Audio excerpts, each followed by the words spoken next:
Hey everyone, welcome back. Two things I have to say right off the bat is one, yes, I am aware. I have a band-aid on my finger. I know it's not aesthetically pleasing, but hey, guess what? Life isn't aesthetically pleasing all the time. I burnt my hand or I burnt my finger on a sandwich press. And so I put the aloe vera on and then the band-aid on, and it feels fine now, but yes, it's gonna stay on for a little while. You'll just have to deal with it. And two, the thing I'm fiddling with right now, I hate it. Honestly, this is just classic Maddie shooting herself in the foot.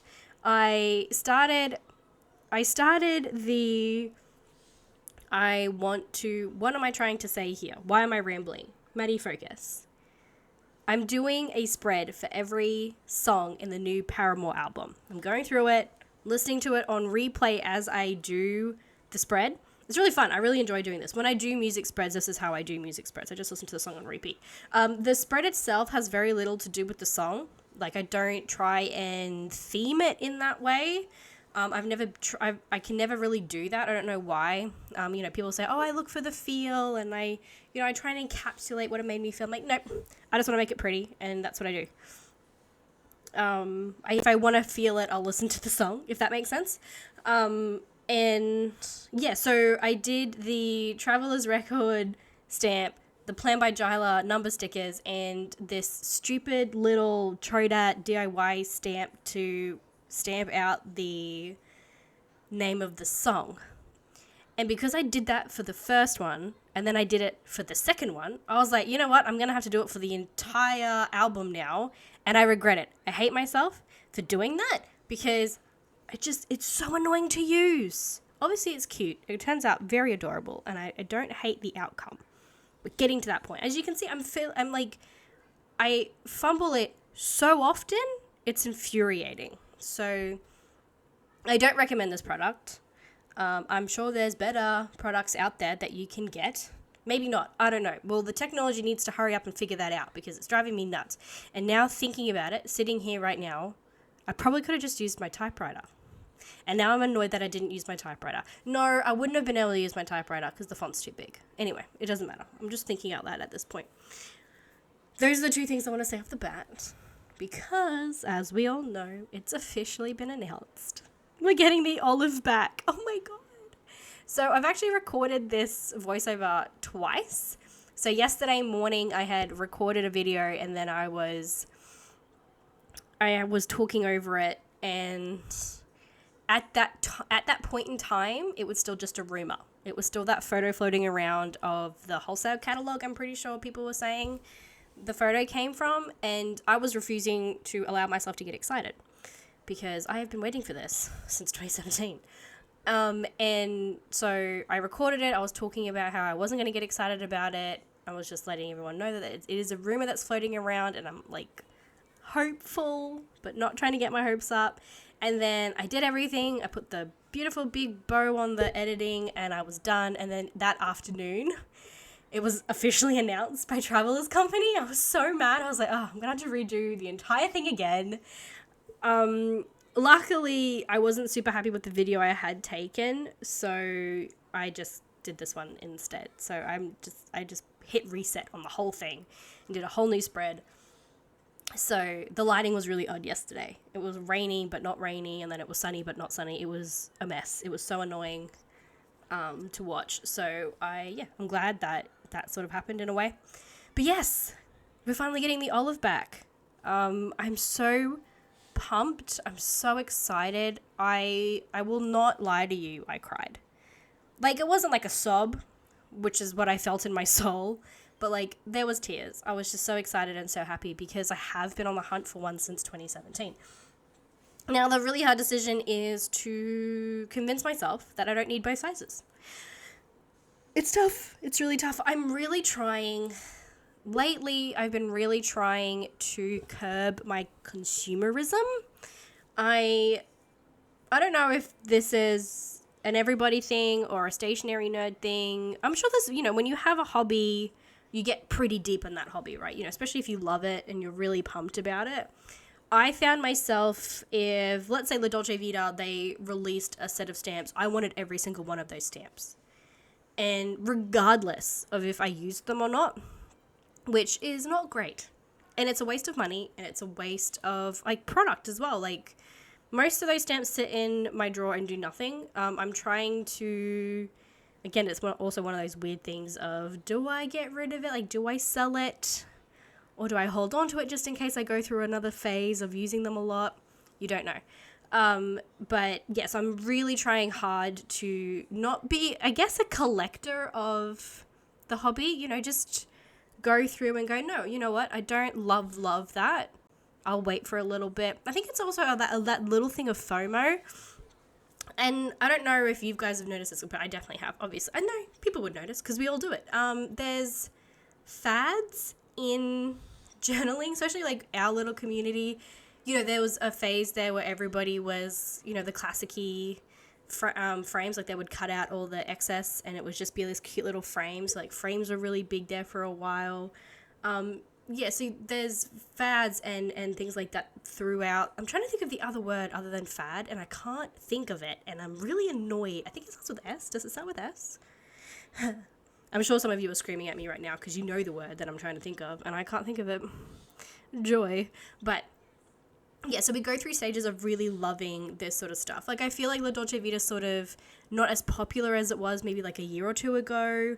Like, Peon came up and they were really big there for a while.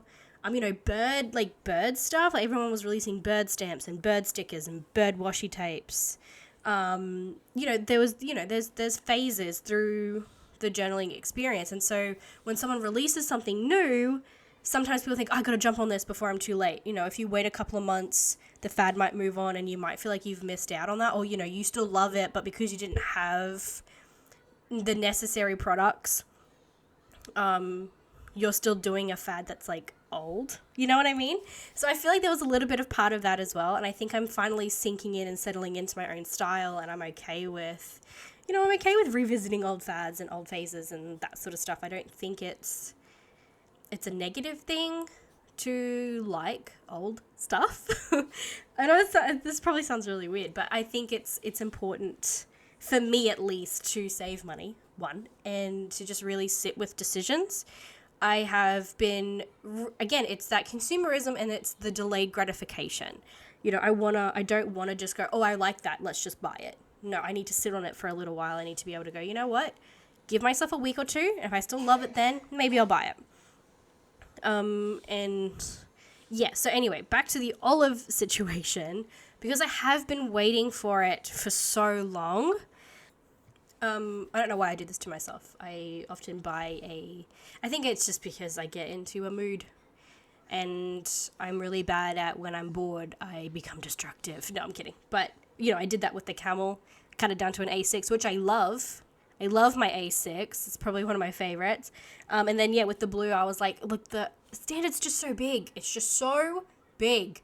And again, my happy place is the passport. So I cut down to a personal size, and I still love it. It's been really fun working in the personal size. I think it's working really well in the way of it gives me the regular feel without being as big as the regular. But I have been missing the regular for, like, just random reasons and to challenge myself a little bit. Just for, like, general art, you know, journaling or junk journaling or whatever it is.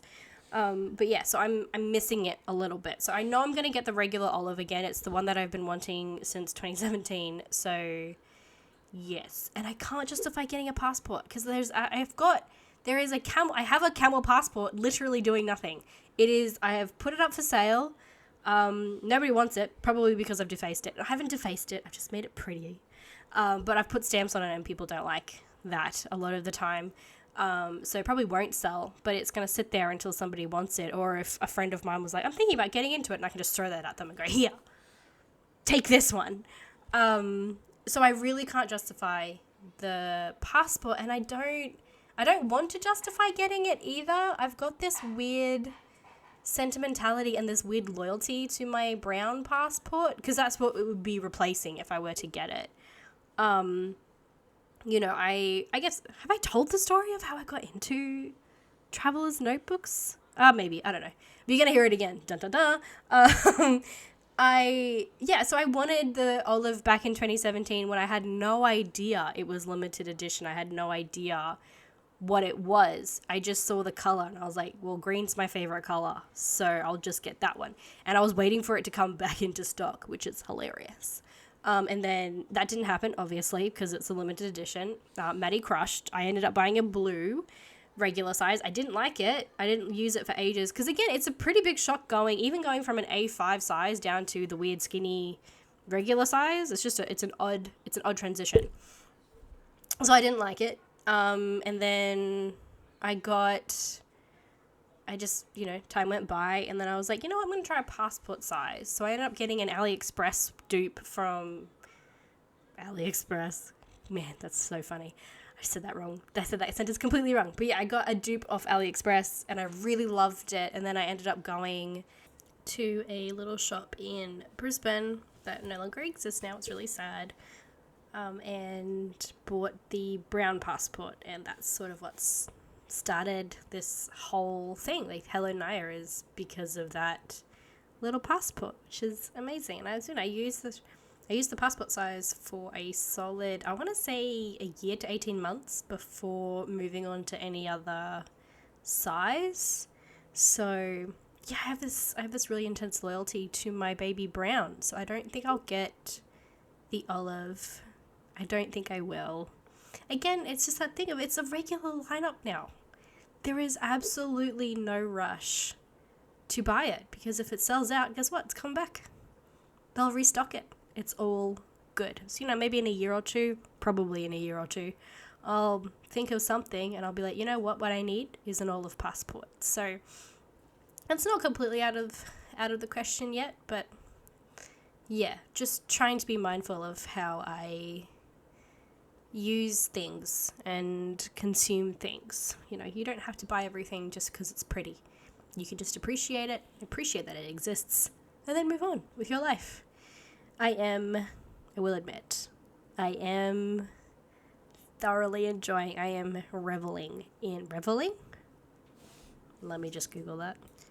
I am just a little bit, just a little bit, reveling in the demise of resellers right now. I know some people probably will try and buy older olives because, a lot of people say that the Midori blacks and browns are different to the Travelers Company blacks and browns. Like, the leather has changed over the years, so people like to get the older versions. But it, only the hardcore collectors will pay that money, and, the resellers won't be able to take advantage of desperate people who just wanted the color. I'm really happy about that. I think it makes my soul smile a little bit, because it is something that I find a little bit disgusting, to be honest, a little bit abhorrent, because again, they're glorified dust covers. Like, let's be real for a second. They're dust covers. Like, the important part is the inside, and people are trying to, again, you see people who have used them to all heck, haven't looked after them, like, they're not conditioning them, they're not, looking after them properly, and they're still trying to get like $200+ out of it. And I think it's wrong. I don't think that's okay. Especially, like, I understand it's a collector's item, but like, usually collectors, if it's out of the box, it's not as good and it's not worth the money. Like, if you're going by collector's rules, no. And it's not 50 years old, it's 6 years old. So, they haven't got the classic symbol. Anyway, it doesn't matter. Obviously, stationary rules are maybe a bit different to like car rules and things like that. But yeah, and no, I have a lot of issues with resellers and the way that they price things. I don't think that's fair. Obviously, it's going to inflate a little bit. Again, the supply and demand, I understand all that, but again, it's the used part. I don't think I mind with the brand new, unopened boxes. I get that. Again, if it's in mint condition, obviously it hasn't never been touched. Yeah, for sure. Charge $700 or whatever. But when it's used, no.